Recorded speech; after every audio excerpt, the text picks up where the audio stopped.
नमस्कार साथियों, आप सभी का स्वागत है मेरे इस YouTube चैनल हिंदी अकादमी और रोजगार विद अंशु में। तो हम लोग पढ़ रहे थे अलंकार, और अलंकार में हमने अलंकार के अर्थ को समझा था। इसकी जो परिभाषा है इसको मैं बाद में बताऊंगी, क्योंकि मुझे ऐसा लगता है कि पहले हमें उदाहरण के माध्यम से इनको समझ लेना चाहिए, फिर जिन लोगों ने इसको परिभाषित किया है उस आधार पर फिर हम समझेंगे। ठीक है, तो सबसे पहले हम क्या देखेंगे कि हमने देखा था सबसे पहले कि अनुप्रास अलंकार क्या है और यमक अलंकार क्या है। अनुप्रास अलंकार में भी हमने देखा था छेकानुप्रास, वृत्तानुप्रास, श्रुत्यानुप्रास और अंत्यानुप्रास और लाटानुप्रास। इन सब पे हमने बात की थी कि किस तरीके से वर्ण की आवृत्ति से और शब्द की भी आवृत्ति से उसकी जो विशिष्ट जो अर्थ निकलता है उससे काव्य में चमत्कार किस तरीके से उत्पन्न होता है, उसकी सुंदरता किस तरीके से बढ़ती है। तो अब हम जो पढ़ेंगे वो हमारा रहेगा इसके आगे तीसरा अलंकार, और वो है श्लेष अलंकार। तो श्लेष का अर्थ ही होता है चिपकना, मिलना या संयोग। यानी कि अब हम अलंकार के क्षेत्र में, माफ कीजिएगा, अगर हम अलंकार के क्षेत्र में पढ़ रहे हैं तो यानी कि किसी भी ऐसे काव्य में उसकी सुंदरता को बढ़ाने के लिए जब एक ही शब्द में कई अर्थ चिपके हुए रहते हैं, ठीक है, उसके एक ही शब्द से हमें कई अर्थों का पता चलता है।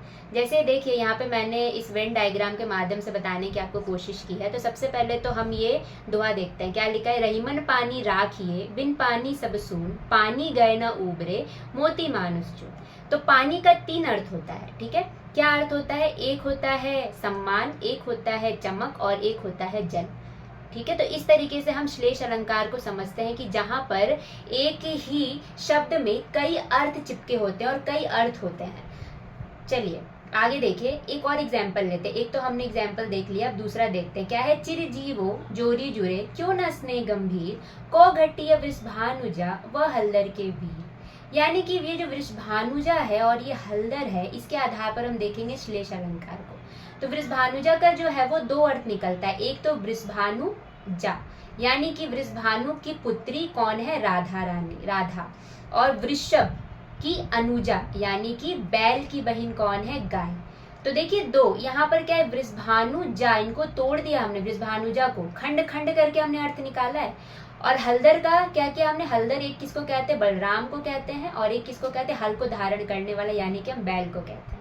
तो एक में क्या है कि हमने पानी का बिल्कुल भी खंडन नहीं किया है ना, यहाँ पे पानी को पूरा वैसे ही लिया और इसके तीन अर्थ निकाल दिए कि एक का अर्थ हम सम्मान समझेंगे, एक का चमक समझेंगे और एक का जल समझेंगे। लेकिन यहाँ पे हमने वृषभानुजा और हल्दर को बांट दिया, वृषभानु प्लस जा, वृषभ, अनुजा, हल्दर, है ना। तो इसमें भी हलधर, यानी कि जब हम यहाँ पे क्या कर रहे हैं कि शब्द को तोड़ करके इसके कई अर्थ निकाल रहे हैं, और एक में क्या हो रहा है कि हम शब्दों को तोड़ नहीं रहे हैं, बल्कि जैसा भी है उसी के आधार पर हम उसका अर्थ निकाल रहे हैं।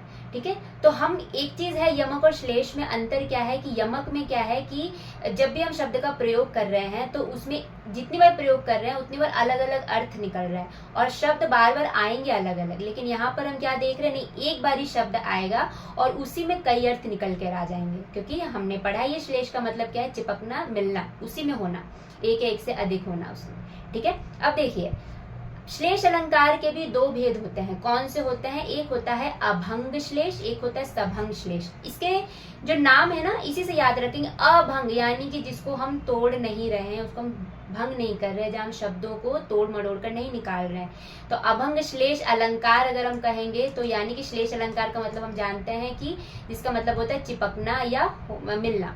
तो एक ही शब्द में जब कई अर्थ होते हैं और उसको जब हम बिना भंग किए उसकी सुंदरता को और उसके चमत्कार को देखते हैं तो वो क्या होता है, अभंग श्लेष।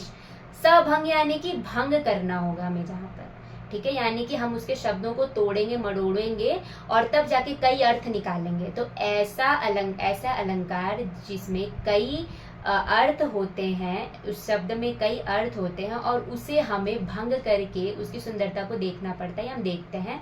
तो ऐसे अलंकार को क्या कहते हैं, सभंग श्लेष अलंकार। माफ कीजिएगा, यहाँ पे थोड़ी गलती हो गई। ठीक है, देखिए अब यहाँ पे जो हमने दो एग्जाम्पल वहां देखे वही चीज है कि अभंग क्या है, यानी कि हमने यहाँ पे तोड़ा नहीं पानी को, पानी का जो तीन अर्थ है वो हमने ले लिया।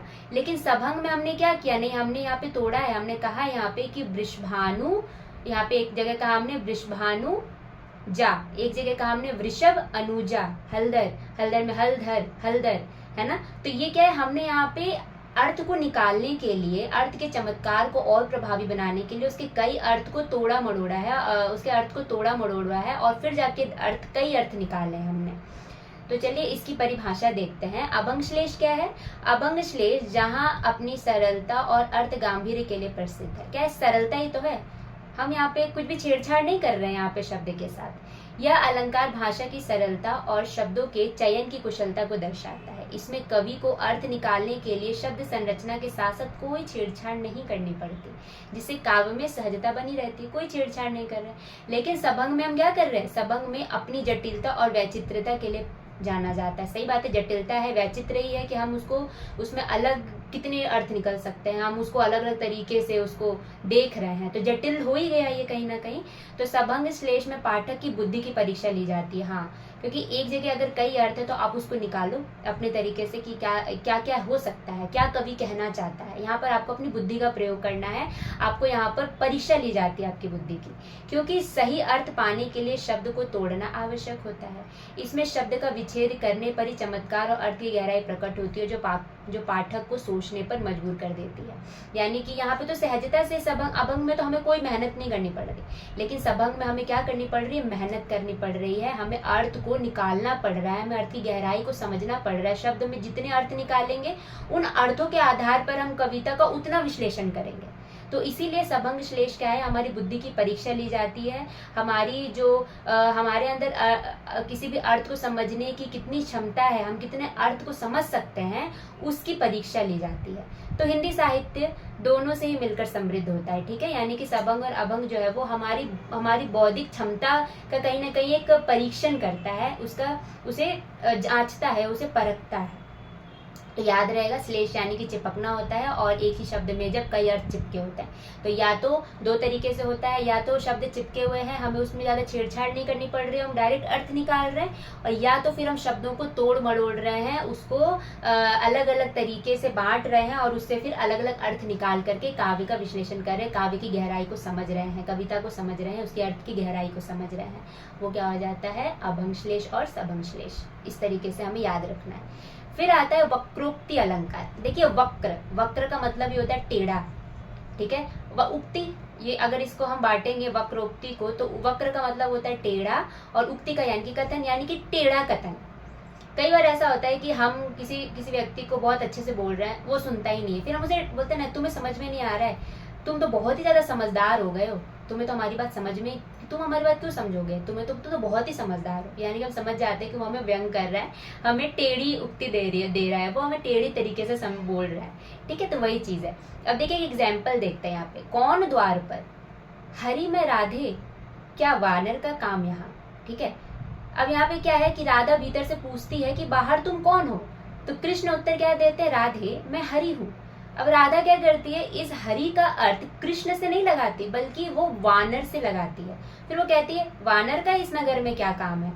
यानी कि कृष्ण द्वारा एक अर्थ में कहे गए हरि शब्द का राधा दूसरे अर्थ में वानर कल्पित करती है। अब कृष्ण क्या कह रहे हैं कि राधे मैं हूँ हरि। अब राधे क्या समझ रही है? हरि का मतलब कोई बंदर है, वानर है। अब वो कह रही है कि वानर का यहाँ पे क्या काम। देखिए हरि का दो अर्थ निकल गया, एक क्या हो गया कि कृष्ण और एक वानर। लेकिन सुनने की वजह से टेढ़ा कथन किस तरीके से, सुनने से कैसे अलग हो रहा है, ये कैसे अलग तरीके से बात निकल कर आ रही है। अब इसमें भी क्या होता है, दो तरीके से अलग बात निकलती है, एक तो सुनने के लहजे से और एक अलग शब्द ही कहा जाता है। तो बहुत टेढ़ी तरीके से जब हम अपनी बात को रखते हैं तो वहां पर होता है वक्रोक्ति अलंकार।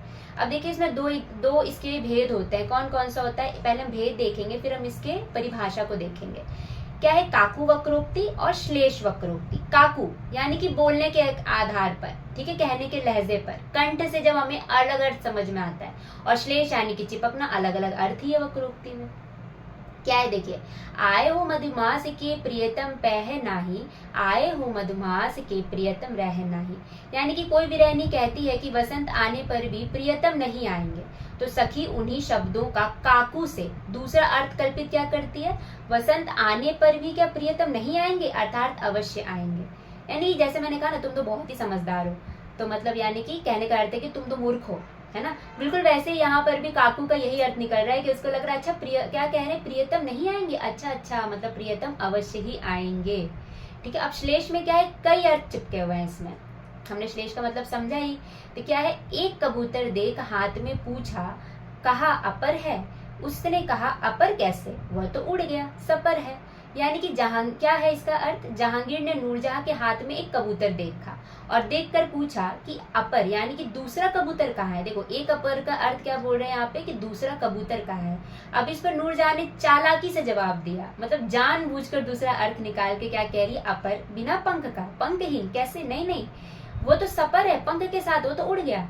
अब देखिए यहाँ पे जहांगीर क्या पूछ रहे, दूसरा कबूतर कहाँ है, तो वो चालाकी से उसका अर्थ ही बदल देती है। वो कहती है कि नहीं अपर नहीं है, ये पंखहीन नहीं है, वो तो सपर है, उसके पास तो पंख है, वो तो उड़ गया। ठीक है, यानी कि काकू वक्रोक्ति में कहने के लहजे से जब अर्थ अलग निकल रहा है, और यहाँ पे श्लेष में क्या है, जानबूझकर जब अर्थ निकाला जा रहा है। ठीक है, अब देखिए इसका काकू वक्रोक्ति का क्या होता है, कंठ की ध्वनि या बोलने का लहजा काकू का अर्थ होता है। अब इसमें क्या है, जब वक्ता के बोलने के लहजे यानी कि स्वर के उतार चढ़ाव के कारण श्रोता अर्थ का अनर्थ समझ ले और दूसरा अर्थ निकाले तो उसे काकू वक्रोक्ति कहते हैं। ठीक है, जिसमें क्या होता है कि शब्द के अर्थ नहीं बदलते बल्कि बोलने के ढंग से उसका मतलब बदल जाता है, अर्थवर्थ नहीं बदल रहा, बस हम कहने के तरीके से उसका क्या हो रहा है, मतलब ही चेंज हो रहा है। श्लेष वक्रोक्ति क्या कहता है, चिपकना, जैसे हम जानते हैं श्लेष का मतलब कि एक ही शब्द में कई अर्थ होते हैं। तो जब वक्ता द्वारा बोले गए किसी शब्द का कोई दूसरा व्यक्ति जानबूझकर दूसरा अर्थ निकाल ले उसे श्लेष वक्रोक्ति कहते हैं। क्या क्या कि जानबूझकर, तो वो क्या होता है, श्लेष वक्रोक्ति। इसमें शब्द एक ही होता है लेकिन इसका संदर्भ क्या होता है, वो अलग अलग हो जाता है। ठीक है, समझ में आ गया हमने श्लेष अलंकार पढ़ा, हमने वक्रोक्ति अलंकार को पढ़ा। अब लास्ट शब्द अलंकार का अंतिम अलंकार कौन सा है, विप्सा अलंकार या पुनरुक्ति प्रकाश। अब देखिए पुनरुक्ति, पुनर यानी कि पुनर से वापस से आ रहा है। ठीक है, यानी कि यहाँ पे भाव की, अब देखिए भाव की तीव्रता के कारण शब्द को दोहराया जा रहा है, इसमें अर्थवर्थ का कोई लेना देना नहीं है, बस इसके प्रभाव को बढ़ाने के लिए। ठीक है, वहां पे जब हम देखते हैं कि हर बार अर्थ जो है वो सेम ही रहेगा लेकिन बस उसके प्रभाव को बढ़ा रहे हैं हम वहां पर, तो वहां पे कौन सा अलंकार होता है, विप्सा अलंकार या पुनरुक्ति प्रकाश अलंकार। जैसे देखिए, सुन सुनकर बातें उसकी मैं थक गया हूँ, हम बस ये कहेंगे अरे उसकी बातें सुनकर तो मैं थक गया, तो बहुत आसान मतलब सरल लग रहा है। ठीक है, लेकिन हम यही कहेंगे सुन सुनकर बातें उसकी मैं थक गया हूँ, यानी कि उसमें प्रभाव ला रहे हैं हम उसमें। ठीक है, यानी कि सुनने की निरंतरता और झुंझलाहट को स्पष्ट किया जा रहा है, उसमें एक प्रभाव बनाया जा रहा है, एक दबाव बनाया जा रहा है। ठीक है, तो अर्थ में और ज्यादा भावों को जोर देने के लिए, भावों को और प्रभावी बनाने के लिए जब हम उसको बार बार प्रयोग करें, सुन सुनकर मैं उसकी बातें थक गया हूँ। ठीक है, अब जैसे मोही मोही मोही मोही मोहन को मन भयो राधा में ली, तो यहाँ पे मोही मोही शब्द के दोहराने से क्या आ रहा है, प्रेम की तीव्रता और निरंतरता को दर्शाया जा रहा है, बस इसमें यही है। अब चलिए इसके परिभाषा को देखते हैं। क्या है कि जब मन के भावों को तीव्रता से व्यक्त करने के लिए किसी शब्द को दोहराया जाता है तो उसे विप्सा अलंकार कहते हैं। ठीक है, तीव्रता को व्यक्त करने के लिए जब हम शब्द को दोहरा रहे हैं, इसमें शब्द की आवृत्ति यानी कि पुनरावृत्ति से अर्थ में एक विशेष प्रभाव, आदर, घृणा, शब्द, शोक, विस्मय या उत्साह पैदा होता है। ठीक है, यानी कि जो उसका भाव है वो और ज्यादा तीव्रता के साथ हमारे सामने उपस्थित हो रहा है, वो जो लाइंस जो हैं, वो जो शब्द अलंकार जो है वो और भी ज्यादा प्रभावी तरीके से प्रस्तुत हो रहा है यहाँ पर। ठीक है, भाव जो है वो क्या हो रहा है, शब्द के दोहराए जाने से क्या हो रहा है कि हर बार उसका अर्थ एक ही होता है, बस इसमें क्या होता है, भावों पर जोर दिया जाता है, इसलिए हम विप्सा अलंकार का प्रयोग करते हैं। यहाँ पे हमें अर्थवर्थ नहीं निकालना, हम सिर्फ उसको भावों पर जोर देने के लिए जब हम शब्द की आवृत्ति कर रहे हैं तो वहां पे कौन सा अलंकार होता है, विप्सा अलंकार या पुनरुक्ति प्रकाश अलंकार। तो मुझे उम्मीद है कि आपको ये शब्द अलंकार समझ में आ गया होगा, कि जिसमें हमने पहली वीडियो में पढ़ा था कि अनुप्रास अलंकार और यमक अलंकार, और इस वीडियो में हमने देखा कि श्लेष अलंकार, वक्रोक्ति अलंकार और विप्सा अलंकार या पुनरुक्ति प्रकाश अलंकार।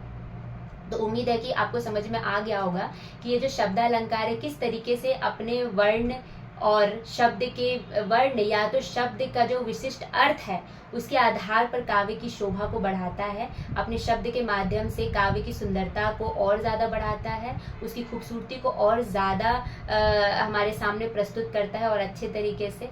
तो मुझे उम्मीद है कि आपको ये वीडियो अच्छी लगी हो, कैसी लगी हो मुझे ज़रूर बताइएगा, और लाइक शेयर और सब्सक्राइब ज़रूर करिएगा, कमेंट करिएगा। अगर आपको ऐसे और कोई विषय को पढ़ना हो जो आपको कठिन लगता है और आप चाहते हैं कि आप उसे आसानी से पढ़ें, ठीक है। तो एक अंतिम बात कहना चाहूँगी कि मैंने यहाँ पे अलंकार की जो परिभाषा है उसके बारे में अभी तक बात नहीं की है। इसका कारण ये है कि मैं चाहती हूँ कि पहले हम उदाहरणों के माध्यम से अलंकार को समझ लें, फिर जो विद्वानों ने, साहित्यकारों ने जो भी इसकी परिभाषा दी है, फिर उसको समझना हमें आसान हो जाएगा, हम उसे याद भी रख सकते हैं अपने एग्जाम्स के नज़रिए से।